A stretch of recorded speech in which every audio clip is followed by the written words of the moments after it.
Hello everyone. आज हम लोग प्रीवियस ईयर क्वेश्चन एनालिसिस करने जा रहे हैं। तो सबसे पहले हम लोग 21-23 का करेंगे और ये पेपर 2 का है, कंटेम्प्रेरी इंडिया एंड एजुकेशन। तो स्टार्ट करते हैं। चलिए ग्रुप ए से। ग्रुप ए में ऑब्जेक्टिव क्वेश्चन रहता है 10 और हर एक क्वेश्चन 2 मार्क्स कैरी करता है, तो 20 मार्क्स हो जाएगा। तो स्टार्ट करते हैं हम लोग क्वेश्चन नंबर 1 से। क्या बोल रहा है? Under which article have the minorities been given rights to establish and administer their educational institution based on religion और लैंग्वेज। बोल रहा है कि किस आर्टिकल के अंतर्गत माइनॉरिटीज को ये राइट दिया गया है कि वो अपने अकॉर्डिंग अपना एजुकेशनल इंस्टीट्यूट इस्टाब्लिश कर सकते हैं और उसको एडमिनिस्टर कर सकते हैं बेस्ड ऑन रिलीजन और लैंग्वेज। तो ये हमारा आर्टिकल 30 में दिया गया, तो हमारा 3 नंबर सही हो जाएगा। सेकेंड क्वेश्चन है, under which article of Indian constitution do you need to develop the scientific temper, humanism and the spirit of inquiry.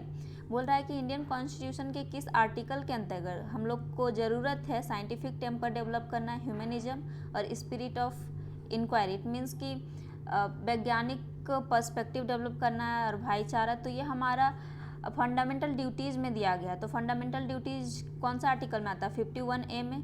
तो यहाँ पे 51A होगा, तो ये आर्टिकल 51A हो जाएगा। 4th नंबर सही हो जाएगा। सी है, if you deserve social, economic, political and educational backwardness and imbalance among different social classes, then what principle would you adopt to establish social justice within country. यदि आप विभिन्न सामाजिक वर्गों के बीच सामाजिक, आर्थिक, राजनीतिक और शैक्षिक पिछड़ापन और असंतुलन का पर्यवेक्षण करते हैं, तो देश के अंदर सामाजिक न्याय स्थापित करने के लिए किस सिद्धांत को अपनाएंगे। बोल रहा है कि यदि आप विभिन्न सामाजिक वर्गों के बीच सामाजिक, आर्थिक, राजनीतिक और शैक्षिक पिछड़ापन और असंतुलन का पर्यवेक्षण करते हैं, तो देश के अंदर सामाजिक न्याय स्थापित करने के लिए किस सिद्धांत को अपनाएंगे। सामाजिक न्याय को स्थापित करने के लिए ऑब्वियसली हम लोग प्रिंसिपल ऑफ सोशल इक्विटी को अपनाएंगे, सामाजिक समता का सिद्धांत। तो ये हमारा सही हो जाएगा। डी में है, which among the following increases national integration. इसमें से क्या है जो राष्ट्रीय अखंडता को बढ़ाता है? तो कम्युनल एक्टिविटीज़, रिलीजियस एक्टिविटीज़ और क्या, सेक्युलरिज्म और पार्टिसिपेशन। तो हमारा आंसर हो जाएगा secularism. Which of the following was established in the pre independence period of education in India. Pre independence education in India में इसमें से कौन सा इस्टाब्लिश किया गया था? मतलब आज़ादी के पूर्व जो है, इसमें ऐसा क्या है जिसको इस्टाब्लिश किया गया था? तो ये हमारा है रिसर्च सेंटर ऑफ एग्रीकल्चर को। जब आप education in pre independence India पढ़िएगा तो वहाँ पे है कोई सा कमीशन में तो है कि रिसर्च सेंटर ऑफ एग्रीकल्चर के बारे में बताया गया। तो ये हमारा हो जाएगा। नेक्स्ट है, निम्नलिखित में से कौन शिक्षा की नई तकनीकी है। अब शिक्षा की नई तकनीकी क्या है? रेडियो, मीडिया, टीवी और इंटरेक्टिव फ्लैट पैनल। टीवी तो बहुत पहले से हमारा, ये किधर चला गया जी, यस, टीवी तो बहुत पहले से, रेडियो भी बहुत पुराना, मीडिया भी बहुत पहले से चला रहा है। तो अभी हमारा इंटरेक्टिव फ्लैट पैनल है, मतलब नया तकनीक आया। तो ये हमारा आंसर हो जाएगा। विच of the following was the nodal agency of national knowledge commission. अब इस नीचे में से जो दिया गया उसमें से कौन जो है nodal agency of national knowledge commission है, कौन सा इसमें से हो जाएगा? तो finance commission, knowledge commission, education commission, planning commission. तो ये हमारा आंसर है प्लानिंग कमीशन। एच बोल रहा है, under NPE 1986 the operation black board was destined to ensure minimum essential facilities for which level of education. तो ये प्राइमरी एजुकेशन के लिए किया गया था। Which of the following has been minimized by globalization. Globalization के माध्यम से किस चीज़ को मिनिमाइज किया गया, मतलब क्या कम किया गया है? तो टाइम एंड डिस्टेंस को बहुत कम कर दिया गया है, क्योंकि टाइम अभी आप दूसरे कंट्री में बात करना चाहते हैं तो तुरंत बात कर सकते हैं, टाइम लगेगा नहीं, और डिस्टेंस भी बहुत कम हो गया, मतलब पता नहीं चलता है कि हम दूसरे कंट्री से बात कर रहे हैं। Which of the following has been increased in the way of modernization. निम्नलिखित में से क्या आधुनिकरण के दौर में बढ़ाया गया है? तो क्या बढ़ाया गया? Nature conservation? नहीं, अभी तो नेचर का कंजर्वेशन हो रहा है लेकिन उतना भी नहीं है। Formal education system, informal education, artificial intelligence. तो आंसर हो जाएगा आर्टिफिशियल इंटेलिजेंस। अब ग्रुप बी देख लेते हैं। इसमें से किसी भी 5 क्वेश्चन का आंसर देना। यहाँ पे बहुत सारा क्वेश्चन दिया होगा, पता नहीं कितना दिया, लेकिन देख लेते हैं। जो भी 5 इजी लगेगा आप उसको आंसर कर सकते हैं। Explain the provisions under article 15 of Indian constitution with example.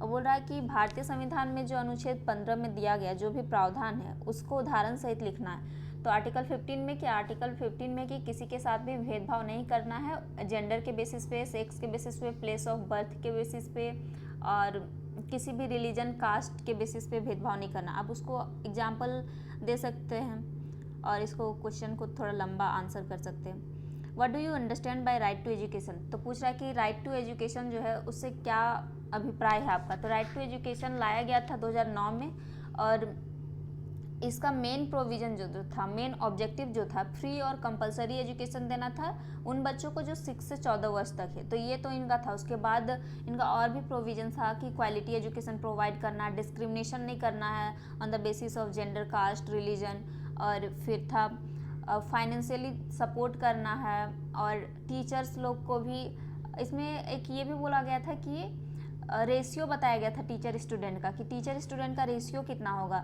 60 बच्चा पे 2 टीचर होंगे, 30 to 35 बच्चा में 1 टीचर होंगे। तो ये सब आप लिख सकते हैं इसमें।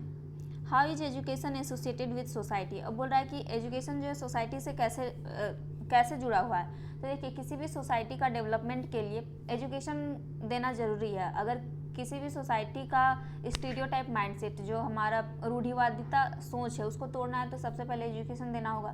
तो आप ऐसे लिख सकते हैं कि कैसे सोसाइटी के डेवलपमेंट के लिए एजुकेशन हेल्पफुल होता है, और इस तरह से दोनों इंटरकनेक्टेड है, क्योंकि अगर एजुकेशन नहीं दिया गया तो सोसाइटी का प्रोग्रेस होगा नहीं। तो आप ऐसे इसको लिख सकते हैं बढ़ा के। What are reasons behind educational inequality between the poor and the rich. गरीबों और अमीरों के बीच शैक्षिक असमानता के पीछे क्या क्या कारण है। तो बहुत ही आसान क्वेश्चन, ये क्या क्या कारण हो सकता है। गरीब के पास ये पहुंच नहीं होता, उन लोग को समझ नहीं आता है कि कैसे नाम लिखवाना है स्कूल में, या फिर अगर गवर्नमेंट स्कूल अगर आसपास नहीं है, कोई प्राइवेट स्कूल है, तो पैसा की कमी के कारण वो लोग नहीं पढ़ पाता है। तो ये सब के कारण वो सब गरीबों और अमीरों के बीच शैक्षिक असमानता के पीछे क्या क्या कारण है।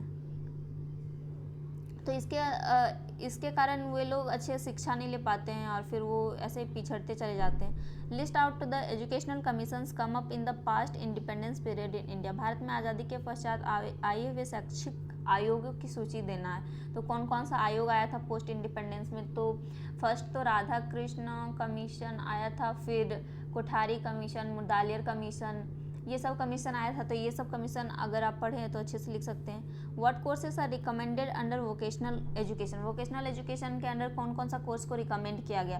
तो बहुत सारा कोर्स है, जैसे कि है BCA है, BTech है, और भी बहुत सारा है। आप इसको लिख सकते हैं, एग्जाम्पल भी इंक्लूड कर सकते हैं आंसर लंबा करने के लिए। Give your views on language, MBA वगैरह भी है उसमें। Give your views on language as instructional medium for primary education. प्राथमिक शिक्षा हेतु निर्देशन माध्यम के रूप में भाषा पर अपना विचार दीजिए। प्राथमिक शिक्षा हेतु निर्देशन माध्यम के रूप में भाषा पर अपना विचार दीजिए। Give your views on language as instructional medium for primary education. बोल रहा है कि आपके अकॉर्डिंग प्राइमरी एजुकेशन में किस भाषा में भाषा का क्या कौन से भाषा में शिक्षा देना चाहिए, कौन से भाषा निर्देशन का माध्यम होना चाहिए। तो ऑब्वियसली हम लोग पढ़े हुए होंगे बीएड में कि मदर टंग को ज़्यादा बढ़ावा देना चाहिए या रीजनल लैंग्वेज को ज़्यादा बढ़ावा देना चाहिए। इससे बच्चा जल्दी सीखता है, क्योंकि उन लोग शुरू से उस भाषा से जुड़ा हुआ होता है, तो जल्दी सीखता है, उससे ज़्यादा समझ में आता है उन लोग को। How partnership is essential for education. अब पार्टनरशिप एजुकेशन के लिए कैसे इसेंशियल है।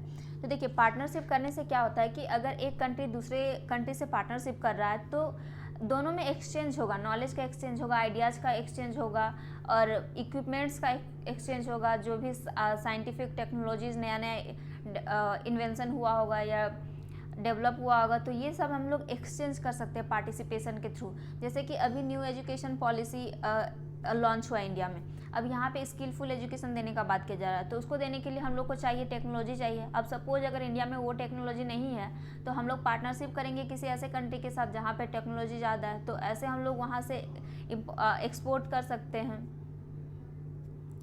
इम्पोर्ट कर सकते हैं, और हम लोग के पास जो रहेगा वो एक्सपोर्ट कर सकते हैं। तो इससे क्या होगा कि दोनों देश को लाभ मिलेगा।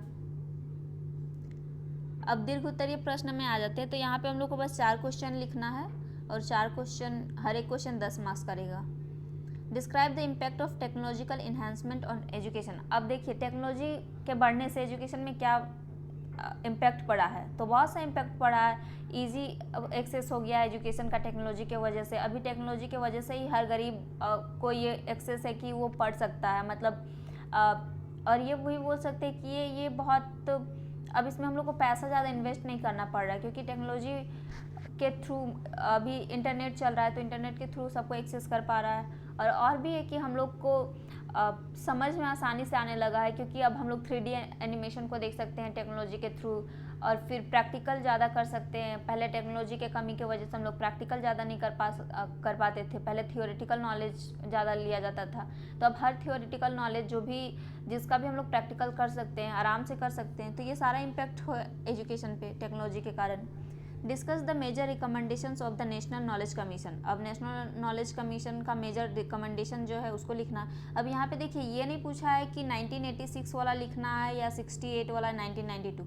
आपको कोई भी याद है आप किसी को भी इंक्लूड कर दीजिए, या तो तीनों भी मिक्स कर सकते हैं, कोई ये नहीं है। Describe advantages and disadvantages of modernization in education. अब देखिए क्या क्या एजुकेशन में मॉडर्नाइजेशन से क्या क्या एडवांटेज है और क्या क्या डिसएडवांटेज हुआ है। तो देखिए सबसे पहले तो मॉडर्नाइजेशन हुआ जब एजुकेशन का, तो एक फ़ायदा ये हुआ कि हम लोग प्रैक्टिकल नॉलेज, प्रैक्टिकल चीज़ों पे ज़्यादा ध्यान देने लगे, स्किल बढ़ाने पे ज़्यादा ध्यान देने लगे। ये सब तो हुआ, लेकिन जो ये हुआ जो हमारा ट्रेडिशन था, जो हमारा कल्चर था, उस पर हम लोग फोकस नहीं करने लगे। मॉडर्नाइजेशन के वजह से हम लोग का जो ट्रेडिशन या कल्चर किसी भी कंट्री का, वो दबता चला जा रहा था। इसकी वजह से हम लोग रूट से जुड़े हुए नहीं हैं, तो फिर ये गलत हो जाएगा, क्योंकि अगर हम लोग अपना रूट को भूल जाएंगे तो फिर कोई ये नहीं रह जाएगा, कोई अस्तित्व ही नहीं रह जाएगा। तो ये सब लिख सकते हैं एडवांटेजेस डिसएडवांटेजेस में। अब नेक्स्ट है explain the terms learning to know and learning to do, learning to be and learning to live together with example. अब देखिए लर्निंग टू नो ये डेलर्स कमीशन में था, तो लर्निंग टू नो का क्या मतलब है, लर्निंग टू डू का क्या मतलब है, लर्निंग टू बी और लर्निंग टू लिव टुगेदर का क्या मतलब है। तो इसको एग्जाम्पल से एक्सप्लेन करना है। Explain the fundamental duties given in the constitution of India. अब फंडामेंटल ड्यूटीज़ को एक्सप्लेन करना है, तो फंडामेंटल ड्यूटीज़ आप एक्सप्लेन कर दीजिएगा। Explain the provisions under article 45 and 46 of the Indian constitution. अब इस प्रोविज़न को, मतलब आर्टिकल 45 एंड 46 में क्या क्या प्रोविज़न था उसको एक्सप्लेन करना है। ये दोनों क्वेश्चन का हम आपको ये लॉन्ग क्वेश्चन प्रोवाइड करा देंगे। तो अगर आपको इसका आंसर चाहिए तो आप इस चैनल से जुड़े रहे, एंड आई थिंक आपको बहुत सारा आंसर मिल गया होगा। तो that's all for today's video. Meet you soon in another next video. Bye bye.